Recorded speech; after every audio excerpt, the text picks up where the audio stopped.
Hi, and welcome to this live reading from Athalie by Jordan Elizabeth, and this is presented by Itsy Bitsy Book Bits. Chapter 1. I lifted my chin high, straining my neck so the gods would see me in the crowd.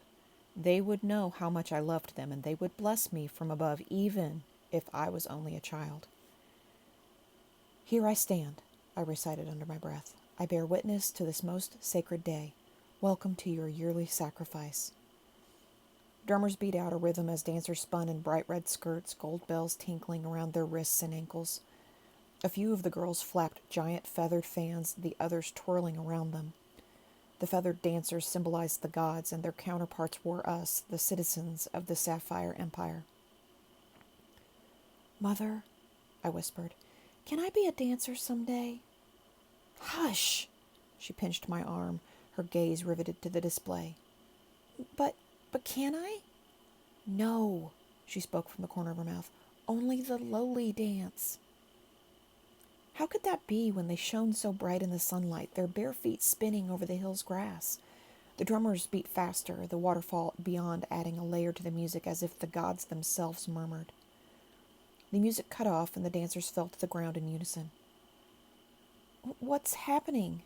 I twisted to see through the crowd, but Mother pinched me again. "Stay still!" The elderly man to my right glared, making me blush. It was my first year attending the ceremony, and already I'd brought shame to my family. My nerves tingled, and I shifted my stance. I needed to know. "Mother, what happens next?" "Athalie, cease!" She bared her teeth at me, and I shrunk back, bumping into the glaring man. He snorted and pushed me away. My sandals slipped on the grass, still damp from yesterday's rain, and I caught myself on Mother's chiton. "Athalie!" "Sorry." I jerked my hands away and hid them in the folds of my smock. Father had ordered it new for today and in silk nonetheless. Glass beads decorated the neckline just like on Mother's chiton. Father had even allowed me to wear cosmetics today. The paint around my eyes and lips itched, but I fought not to scratch at it. I would prove how adult I could be. The crowd cheered and I jumped. The men and women around me clapped and stomped their feet. A few people whistled, the sound shrill. The dancers rose, their faces turned to the land, and they stepped backward toward the rocks bordering the river. I pushed forward to see better between the legs of the soldiers who ringed the crowd. The high priest led the way from down the hill. He swung his golden staff in one hand and held a smoking incense ball in the other. It dangled by a chain from his thumb and forefinger. Priests and priestesses followed him 3 abreast. Each wore a gray silk robe that shone in the noonday sunlight. Beautiful weather for a beautiful day. Deep hoods covered the faces of the priests, only their beardless chins showing, but the priestesses kept their heads bare except for bejeweled circlets. I searched the girls for my sister, but I couldn't find her in the crowd of painted faces. She would want me to behave. I scurried back to Mother's side and straightened my back. I would be just what Mother expected, a graceful little girl who could resist fidgeting. My knees twitched and I shifted. "No, hold still." I bit my lower lip, but now my hands twitched. I curled and uncurled my fingers. The procession halted at the waterfall where a birch bark canoe had been decorated with roses and lilies. Coins strung on twine draped over the edges. Lit candles encircled the vessel to ensure the gods looked at its beauty. The priests and priestesses chanted, their voices mingling with the roar of the waterfall. The high priest halted beside the crest where the river plummeted over the cliff, and he stepped up onto a stone slab. He pointed his staff toward the sun. "We come to you and lay down at your mercy," he intoned. Mother pushed against my back, and all around me people knelt far enough forward to touch their foreheads to the grass.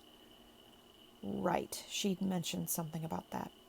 I pulled up my smock to keep it from staining, touching my bare knees to the ground, and rubbed my face into the moist grass. A deep inhale brought the rich scents of the land. What I wouldn't give to be lying in a field with the wind swaying the tall wildflowers around me.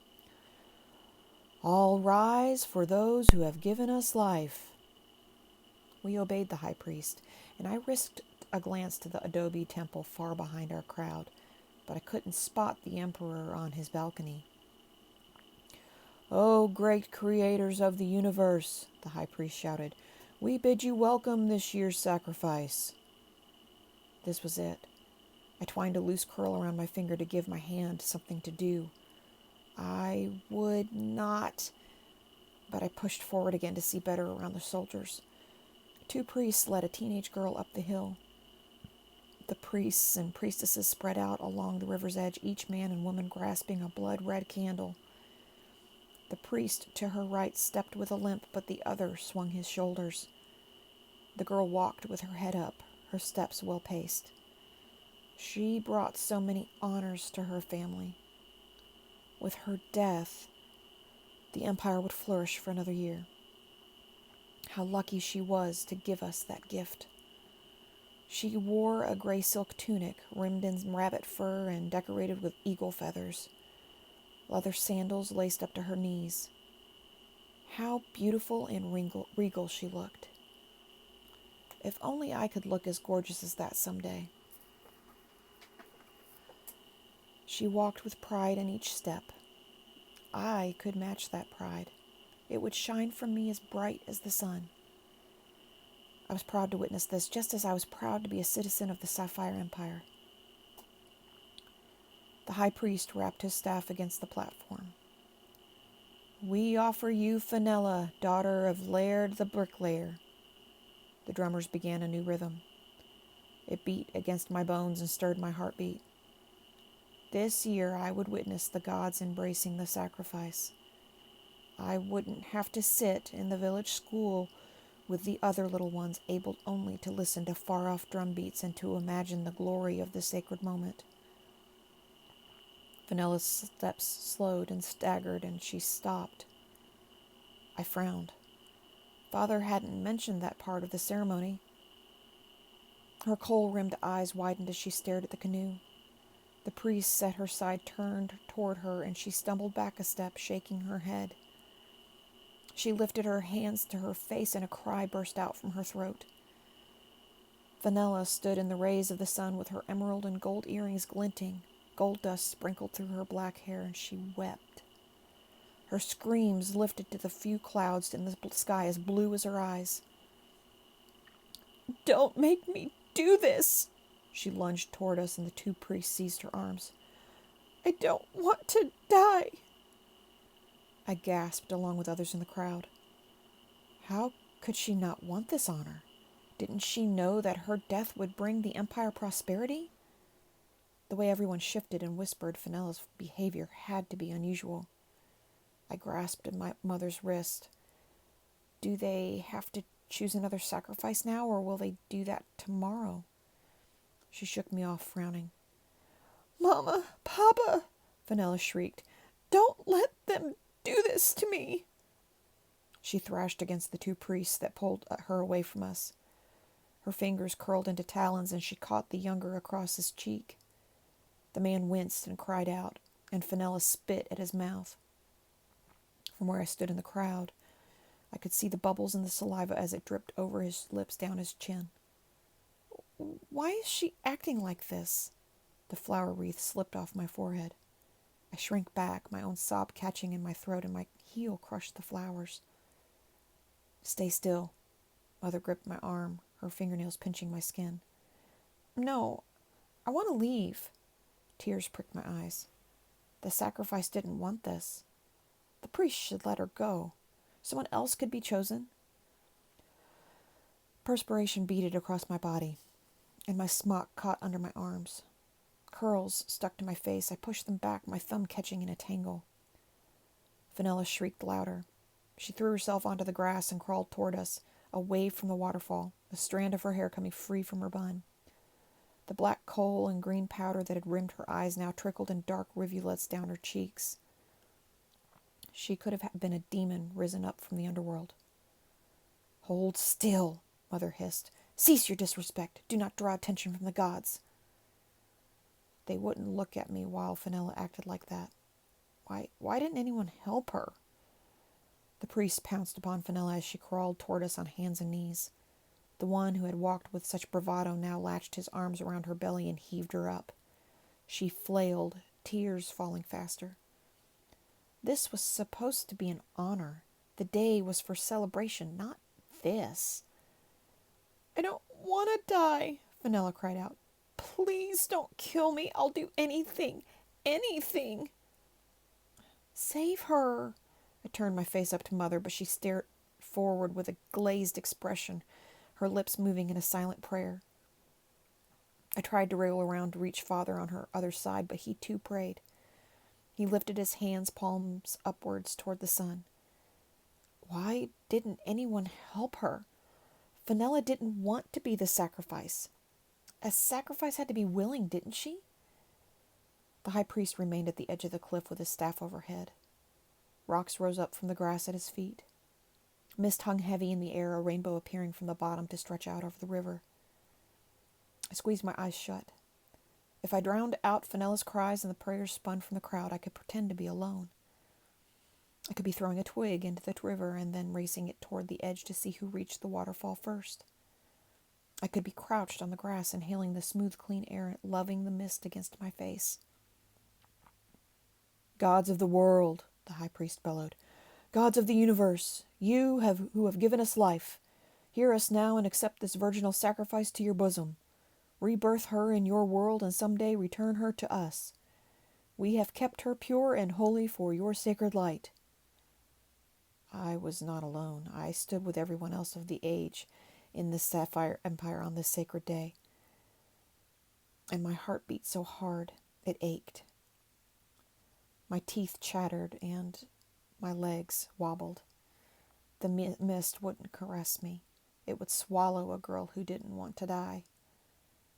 "No!" Fenella clawed at her captor. The priest turned his head away and she snagged a bit of his silken robe. Fabric tore and silence fell, broken only by the water's descent to the river hunt. I shoved my hands over my ears to keep from hearing anything else, but Mother pulled them away and slapped my wrist.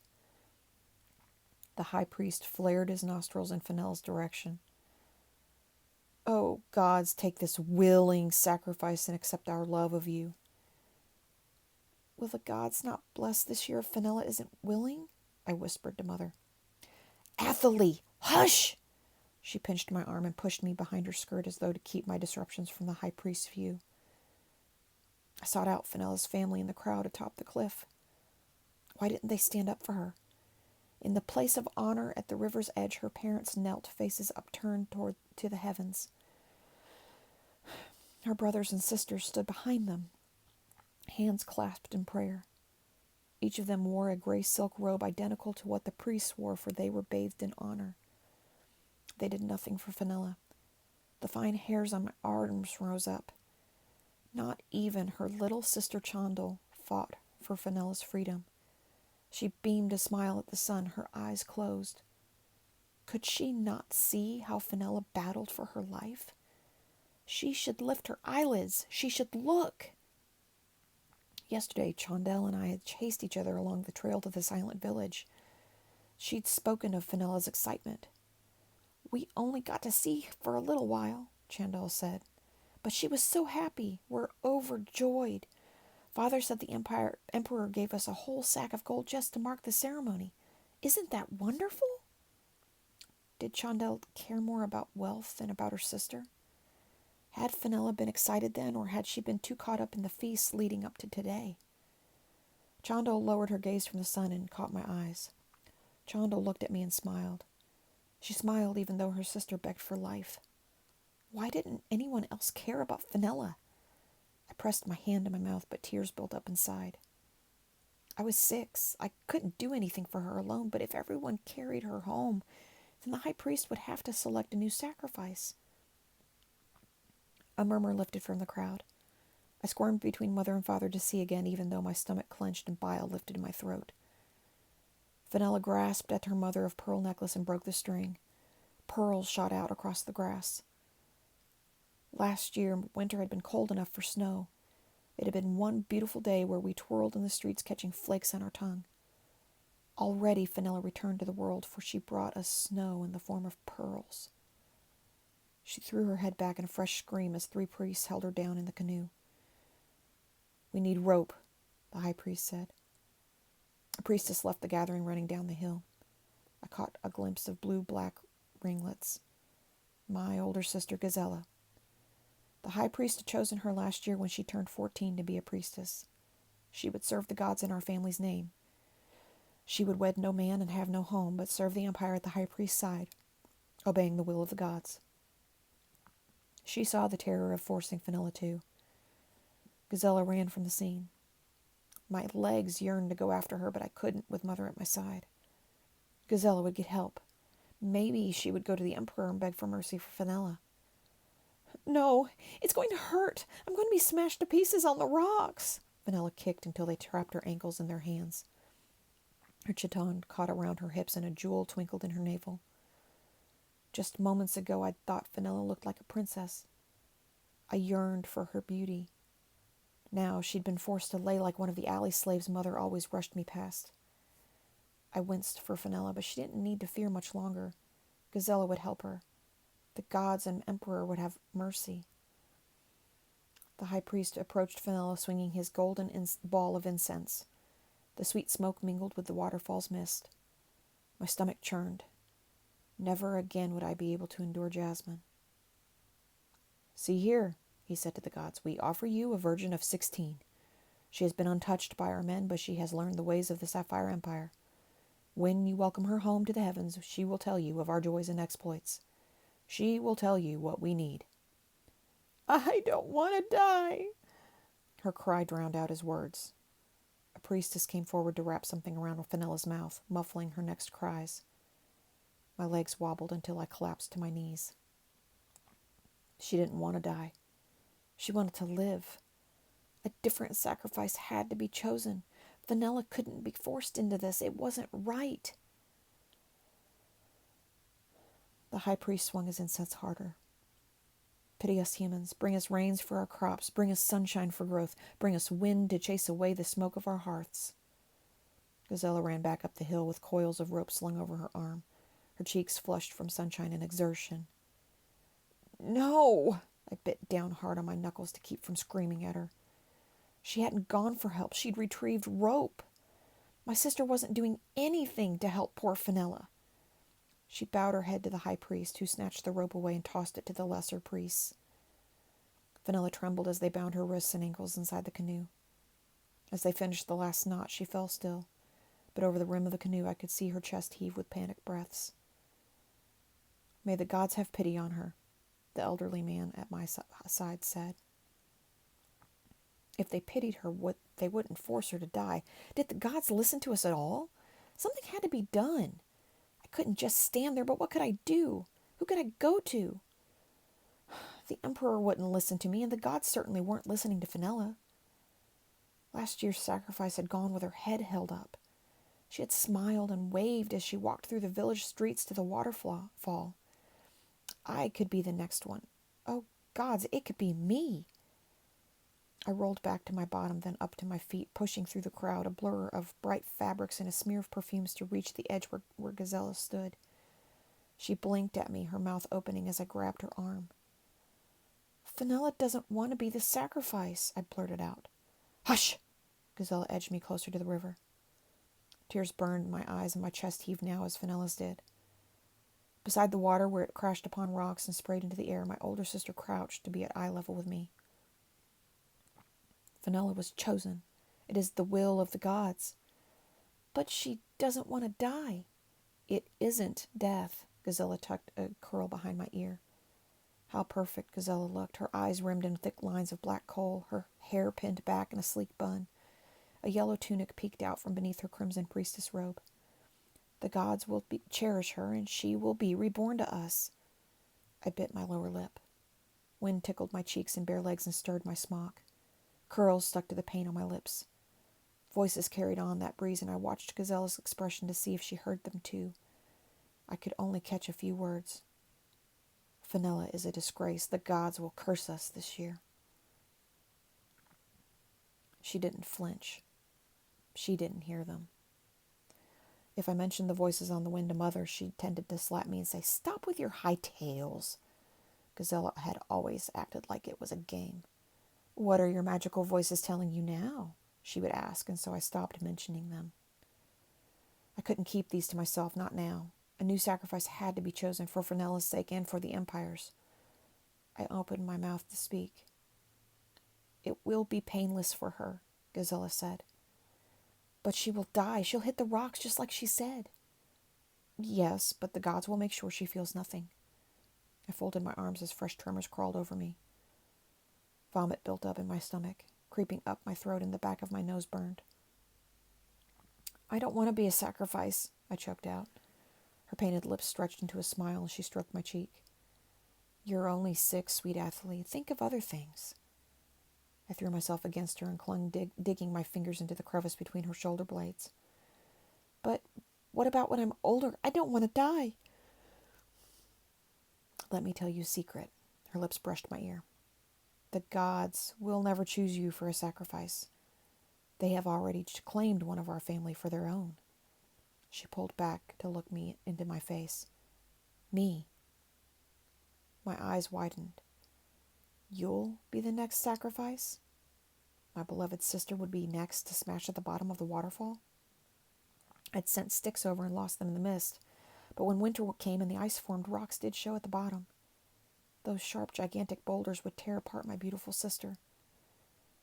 "Oh, no, I'll never be a sacrifice. I'm in service to the priests." She licked her lips, smearing the paint on them. "I can never be a sacrifice anymore. I don't meet the criteria. One of our family members, me, already serves the gods, so they will not ask for another of us." I rubbed my knuckles over the tears on my cheeks.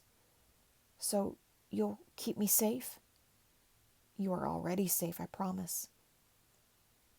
"Accept this sacrifice," the high priest intoned. No. Fenella had to be saved." Gazella stood and turned to face the waterfall, her hands slipping off my shoulders. She held up her palms and joined her voice to the prayers of her fellow priestesses and priests. I almost gripped her robe, but fought to keep my hands away from her. I was safe, but what about Fenella? The priests who had bound Fenella pushed the canoe into the water. It bobbed past a few rocks. A tree grew atop one, fighting for life in the river. A cheer exploded from the gathering as the canoe vanished over the edge of the water.